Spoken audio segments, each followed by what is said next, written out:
Hi everyone, my name is Jack, and today we're going to take a look at another horrible case with you. The Vaughn family case. What happened on a deserted road? On June 14, 2007, on a highway near Bluff Road, police found a car parked on the side of the road with the breathless bodies of a 34-year-old woman named Kimberly Vaughn and her 3 children, 12-year-old Abigail, 11-year-old Cassandra, and 8-year-old Blake. All of them died from gunshot wounds fired at almost point-blank range. The only survivor, the head of the family named Christopher Vaughn, was only lightly wounded. He claimed that he was shot by his wife, who, in his opinion, took the lives of their children and settled the score. However, Christopher could not say anything concrete, because he allegedly had a sudden memory lapse. The case was investigated for 5 years before the final verdict was handed down, but some people to this day doubt the justice of the verdict. The story is still a hot topic on popular television talk shows, raising a lot of questions, and we'll try to get to the bottom of it all from the beginning. Kimberly Phillips and Christopher Vaughn. The couple lived together for more than a decade, raised 3 children, and their family seemed happy and friendly from the outside. Kimberly Vaughn, maiden name Phillips, was born in a small town of St. Charles, Missouri, in December 1972. She grew up in a fairly well-to-do family, where in addition to her were 2 daughters, Jennifer and Elizabeth. By the way, Jennifer was the twin sister of our heroine. The Phillipses did not save on education and all-round development of their daughters.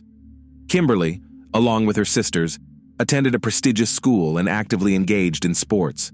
She had many friends who spoke about the girl as an open, responsive, and very sociable person. Christopher Vaughn was born in the same state of Missouri, but in the neighboring city of St. Louis in September 1974. He was one of 3 sons in a rather modest but very friendly family. In his school years, the young man was seriously engaged in soccer, loved hiking, camping, and family trips out of town. The couple met in the early 90s, and almost immediately a romantic relationship began between them. Kimberly's parents from the very beginning opposed this union, because the chosen one of their daughter was a few years younger than her, did not yet have a stable job.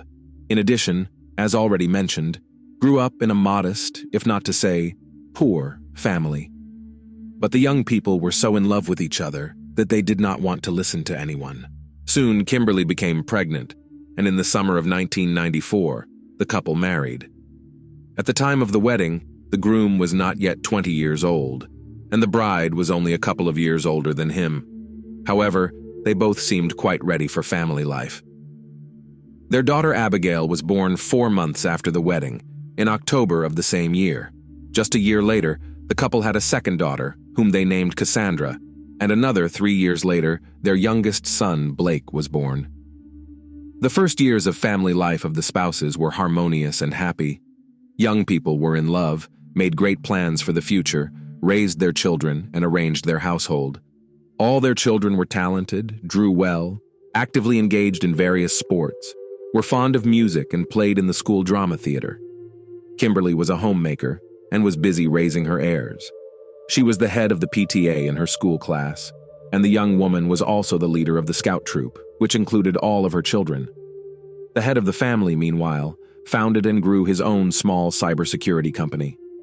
A few years after the wedding, the family moved to Washington State, and in early 2000, they settled in a small town in Illinois where they could afford to buy their own spacious house. Then, Kimberly decided to get a law degree and enrolled in one of the local universities. She received her diploma just a month before the tragedy. At first glance, this family seemed happy and strong, but few people knew that soon after the move, the relationship of the spouses became strained. Christopher often traveled to another state for work, where he began an affair with a woman named Jill. This relationship lasted for about 1 year, and one day Kimberly became aware of it.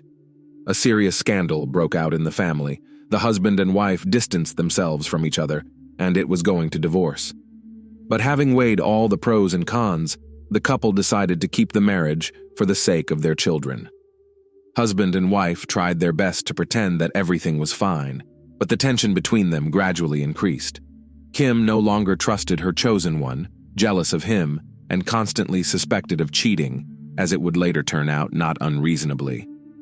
On the nervous ground, the young woman began to have health problems. She suffered from anxiety, migraines, insomnia, and problems with blood pressure.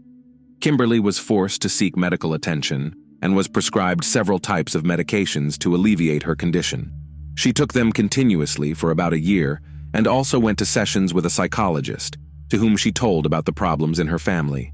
But despite this, Kimberly remained sociable, friendly, and active. Her husband, however, was described by others as a withdrawn introvert who never expressed much emotion. A fateful trip. In June 2007, on the eve of their 13th wedding anniversary, the couple decided to organize a family trip to an amusement park in Springfield, Illinois. Christopher chose the place, and the rest of the family members supported his idea. So, in the early morning hours of June 14th, the whole family, after settling into their SUV, hit the road. A few hours later, the bloodied head of the Vaughn family was picked up by a passing car while wandering along the highway. Christopher was wounded in the leg. He calmly reported that he was shot by his wife, but could not add anything else, because he allegedly had a sudden lapse in memory. According to the victim, he and his family were driving to an amusement park, but his wife got carsick in the car and asked him to stop. He pulled over to the side of the road and got out of the passenger compartment to check the roof rack. Then he heard a gunshot, and after that everything happened like a horror movie. Christopher realized that his wife had fired, saw blood running down his leg, and ran away, comatose and oblivious to the children in the cabin, until he was picked up by a random car. Christopher was unable to pinpoint where his SUV had been left, but police tracked it down almost immediately. They found 4 bodies in the car with gunshot wounds. Each had been shot twice, except Kimberly, who had been killed with a single shot to the head. Christopher admitted that he had a gun at home, which had probably been loaded and carried by his wife. In Christopher's opinion, she was the one who took the lives of their children, shot him, and afterward settled the score with her life. While telling this, he did not show much emotion, and even when the police showed him the pictures of the bodies of the dead family members during the interrogation at the station, Vaughn behaved surprisingly calm, which could not but arouse suspicion. Kimberly's parents learned of their daughter and grandchildren's tragedy from a tactless reporter who called them at home and began asking about their son-in-law and whether he might have harmed their loved ones. In the initial interrogations, everyone claimed that Christopher could not have massacred his own family, and there was probably someone else on the road who committed the crime. However, the police officers who saw the crime scene had a different opinion on the matter from the beginning. They stated that the crime was purely domestic in nature, so no one other than family members were suspected of being involved in the case. At the same time, no specific names of suspects were initially given either. During subsequent interrogations, the surviving head of the family did not recall any new details, but already confidently stated that his wife could have done it all, killed the children, wounded him, and then shot herself. Christopher believed that the pills she had been taking for the past year were to blame, as well as the crisis in the relationship because of his infidelity, which they could not overcome. Vaughn wrote off the loss of memory as shock, and for the same reason he did not immediately call the police or the emergency services, but just rushed away, not noticing the pain in his wounded leg. His words sounded unconvincing, but that wasn't enough to take Christopher into custody. The family's home was searched, and the couple's laptops were seized for inspection. While the preliminary investigation was underway, Christopher remained at large and was busy organizing the funeral of his wife and children. The funeral ceremony was scheduled for June 23rd and was held in one of the city's funeral homes. A large number of people came to pay their last respects, and almost all of them noticed the tension between the Vaughn and Phillips families. Soon a police car pulled up to the building, and just before the funeral service began, Christopher was arrested on charges of murdering his family. He himself behaved calmly and went silently with the police, but his parents were quite outraged at what was happening. They lamented the fact that their son was not even allowed to say goodbye to his wife and children, while his guilt had not yet been proven. As this difficult case had already received a lot of press coverage, Members of the Vaughn family suggested that Christopher's arrest at the funeral was done in order to attract even more public attention. At the same time, the Phillips family was quite happy about this turn of events. Kimberly's mother said in an interview that she was glad that her daughter was cleared of suspicion of a crime against her own children. From the very beginning, the investigation doubted the veracity of Christopher's words, but he stubbornly wrote off everything on a sudden lapse in memory and claimed that he could not reconstruct the chronology of events, but he was sure that it was his wife who committed this terrible crime. He was just lucky because the bullet hit only the soft tissues of the thigh without hitting the large vessels. During the investigation, it was found that Christopher had an insurance policy of his wife, under which he, in the event of her death, could receive a payment of $1 million. And the more the police deepened in this case, the more convinced that it is the husband is the main culprit in this terrible tragedy. The investigation itself lasted more than 5 years, and all this time Christopher remained in custody, despite his constant attempts to prove his innocence. A number of serious charges were brought against him, and in case they were proved, Vaughn faced the death penalty. Therefore, under state law, he was provided with attorneys, who were paid from a special fund that provided protection for people facing capital punishment. Christopher's defense attorneys were thorough and tried to shift the blame for what happened to his late wife. They gathered evidence that Kimberly suffered from a number of mental disorders, which she developed against the background of the crisis in the marriage, associated with the infidelity of her husband and the resulting health problems, and the drugs she was taking allegedly made her condition worse rather than better. Lawyers almost succeeded in proving that it was the wife who took a loaded gun from home on a family trip, massacred the children, wounded her husband, and then shot herself in the head. The evidence and materials provided seemed to support this version. The case was left to be solved. But at this time, the state passed reforms that abolished the death penalty, and therefore Chris lost his lawyers, whose work was paid for by the foundation.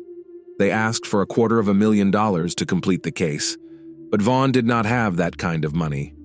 Christopher was appointed a public defender who had to deal with the case from the beginning and to build a new line of defense. This time, attempts to exonerate the defendant looked far less credible.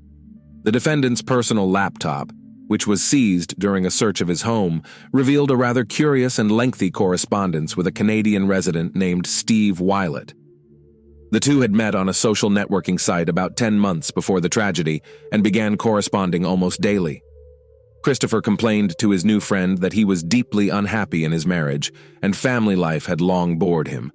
The men discussed the charms of life in the wilderness, away from civilization, talking about hiking in the wilderness, camping and survival skills in the forests, deserts, and mountains.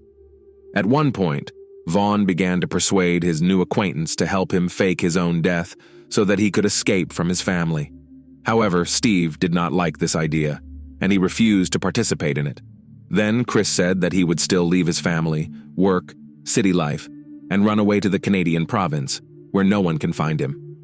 About a month before the tragedy, the accused began to write about a certain Maya, a girl whom he planned to take with him and with whom he was allegedly in love. The police easily managed to find and bring Maya as a witness. She turned out to be a dancer at a local strip club, which Christopher regularly visited.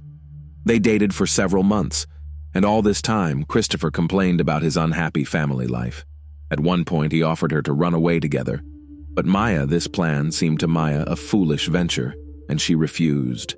It also turned out that Vaughn had an affair with another young dancer, to whom he lied that he was single and had no children. Wanting to impress the girl, he spent a large sum of money on her in a short period of time, and also offered to go to another country with him. The two girls and the pen pal were called as witnesses at the trial. Their testimony showed that the defendant did not seek to save his marriage at all, but was going to run away, taking one of his mistresses with him. The trial of Christopher Vaughn began in the fall of 2012 and was widely covered by the media. Evidence was presented that he had purchased a gun shortly before the tragedy and had visited shooting ranges several times, where he practiced using the weapon. Notably, the last time he shot at targets was the evening before that very family trip. Experts also found that the shot in Christopher's thigh was made almost at point-blank range. while he himself claimed that his wife shot him when he got out of the car, while Kimberly remained inside the car. In addition, the bullet holes on Christopher's jacket raised many questions. According to the prosecutors, such a trace could have been left by a single bullet if the gun was fired while wrapped in his jacket. But this assumption could not be proven. But one of the most important pieces of evidence was Kimberly's bloodstains on her husband's clothes. If Christopher, as he claimed, left the car while his family was still alive, how did the blood of his wife, who he said had shot herself already after he ran for help, get on his clothes and shoes? In addition, Kimberly's own blood was not on the murder weapon or on her hands, which would be impossible if she had actually shot herself in the head with the gun to her chin. But there was a drop of her husband's blood on the thumb of her hand. On top of that, there were several searches on Christopher's work computer for detailed staging of the crime scene. Kimberly's physician also testified at the trial, stating that the young woman suffered from insomnia, headaches, and high blood pressure, for which she was prescribed a number of medications, but that she had no bad thoughts or desire to harm herself or others. The defendant was found guilty on each of the counts charged. For such a horrific crime, Christopher was sentenced to 4 life sentences, 1 for each family member, with no possibility of ever being released. Shortly after such a harsh sentence was handed down, Vaughn unexpectedly stated that he remembered in great detail the events of that day and had not lost his memory at all. According to him, shots rang out after he left the car, but he did not immediately realize what was happening. Then he saw the bodies of the children, and at that moment, his wife shot him in the leg. She shouted that it was all his fault, and then put a bullet in his head. The new testimony of the convict had no effect on the verdict, because it sounded more than ridiculous. However, Christopher's parents have been actively trying to justify their son in the eyes of the public. For several years, they regularly take part in all sorts of talk shows, give interviews and blogs in social networks, where they talk about how unhappy in marriage was their heir. They also systematically blame all the troubles on the Phillips family, whose members, according to them, from the very beginning, did not accept their son-in-law and did everything to turn his life into a nightmare. Several petitions for clemency have been filed by the Vaughn family to have Chris acquitted, or at least have his sentence commuted. Several such petitions were addressed to the governor of the state, but he, having familiarized himself with the case file, stated that he had no reason to doubt the fairness of the court's verdict. He called the murder of an entire family, moreover his own, the most horrible crime a person can commit, and no leniency or justification in this case is out of the question. Thanks for watching, guys. Jack was with you. Subscribe to the channel, there are a lot of shocking stories ahead.